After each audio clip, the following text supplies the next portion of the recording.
Hello again, everyone. Edwin Learnard back once again. In this YouTube astrological segment, I'm going to be talking about the zodiac sign Aries and their appearance. And yes, it does apply and pertain to the sun, moon, and ascendant. Well, first thing I want to say before I start talking about Aries and their appearance is the fact that you do have to factor in ethnicity and race into this equation, so to speak, because, say, a lot of this, or at least some of this, may not pertain to African American people, for example, such as the hair color I'm going to be describing. So, as an example. So, anyway. The first thing with Aries is, as far as their physical build and stature, they could be generally medium to tall in height, sloping shoulders. They tend to be lithe and slender and slim in build. I think a lot of this is attributed to because they're often very active and energetic, and they often burn up a lot of calories. I believe Aries is, as far as their health, they're usually one of the better shapes as far as physically the zodiac, and they seem to burn off a lot of their calories pretty quickly. So they're generally on the go a lot, and I think that a lot of the slender build often has to do with that. So another thing about Aries too is the fact, okay, as far as the face goes, the head tends to be long in shape. Cheekbones are generally high with Aries as well. They can have a very piercing and steady gaze to them, not as penetrating, say, as Scorpio, but they generally do have a very, as far as being the eye contact, generally they have is very good. The nose is often straight but can be prominent on the end of it.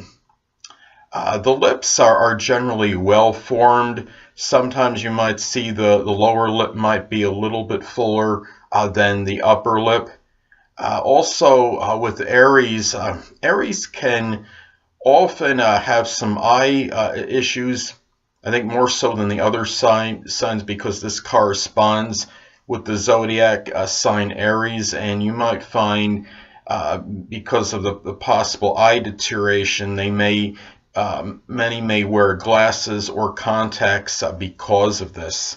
Now, another thing with Aries, as far as the hair goes, well, the hair can often be like a light brown or sandy color, or even red. Can even be curly, wiry. Also, the complexion can be ruddy and reddish. Think of the planet Mars. And Mars does rule Aries. So I think there's a correlation with that. And also the neck on Aries can be long, and they could often have a very prominent Adam's apple.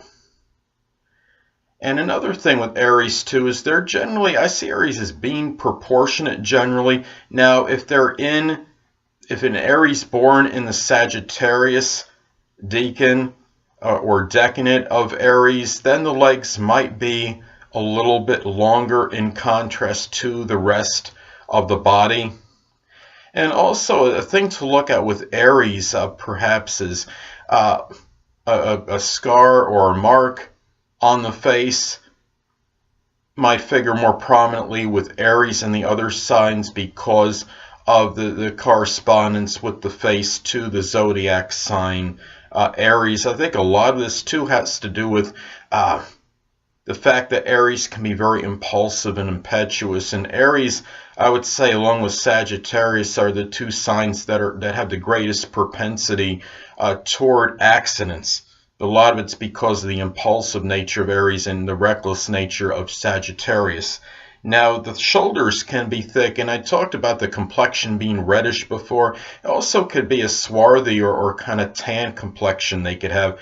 Aries can often have high cheekbones as well, and as far as Aries goes, also the shape of the head can be triangular. That's another thing to look at as far as Aries is. And something what's distinctive about Aries I see is that Aries often, when they walk, I don't know if you notice that the head could be protruding out a little further than the rest of the body. And it kind of symbolizes that aggressive nature of this sign. So anyway, people, that'll conclude this YouTube astrological segment for Aries and their appearance, and stay tuned next time where I'll be talking about Taurus and their appearance. Two things I want to get with you on before I head out. Firstly, the stars may impel but do not compel. And secondly, never isolate any single astrological element, aspect, planetary placement, position, configuration, influence, or what have you, and make an analysis of a person, astrologically speaking, based on this alone, because astrologically speaking, the person is the sum of all their components in their natal chart and not just one. Until next time, people, stay well.